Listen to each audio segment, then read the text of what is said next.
Raccontare e valorizzare produttori, prodotti e territori mettendo al centro la filiera ittica è il progetto promosso e sostenuto dalla Regione Veneto attraverso il Fondo per gli Affari Marittimi, la Pesca e l'Acquacoltura, presentato a Caorle alla Fiera dell'Alto Adriatico con il nome di Venez, un gioco di parole che unisce Veneto e net, ovvero in inglese rete, non solo quella da pesca, soprattutto quella rete di eccellenze che esprime al meglio l'identità regionale.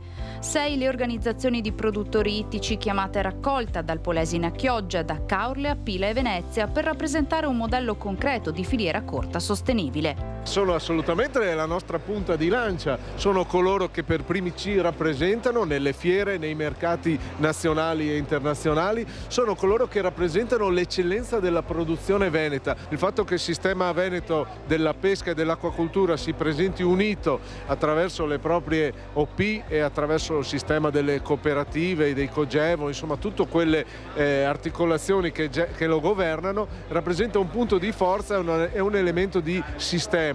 Chiaro che è un comparto che in questi anni ha dovuto attraversare delle situazioni di criticità. Granchio blu e mucillagine hanno flagellato la produzione di molluschi nella zona di Scardovari, soprattutto cozze e vongole. Molto difficile da reperire almeno nelle nostre lagune, però siamo pronti a una ripartenza nel prossimo futuro.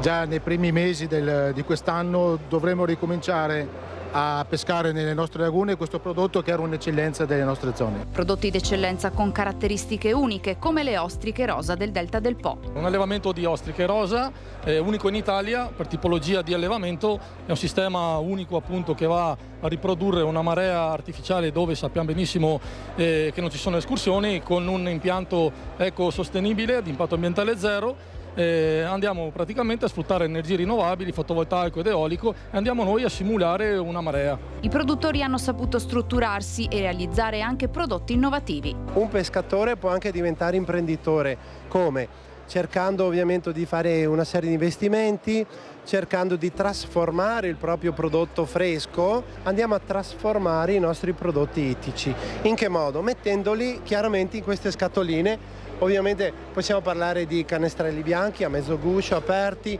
possiamo parlare delle vongole dell'Adriatico. Prodotti che sanno incontrare esigenze e gusti di consumatori e mercati. Polpa di fagiolari congelata. Un nostro nuovo prodotto, è un prodotto finito di facile preparazione. Ringraziamo la Regione Veneto per averci fatto partecipare a questo progetto Venez, e siamo qui per mostrare i nostri nuovi prodotti e tanti già lo conoscono. Con 161 milioni di euro di fatturato nel 2023, il Veneto è la terza regione in Italia per produzione ittica, forza e stabilità grazie anche al sistema aggregativo che con Venez può raccontarsi in maniera ancora più efficace al mondo.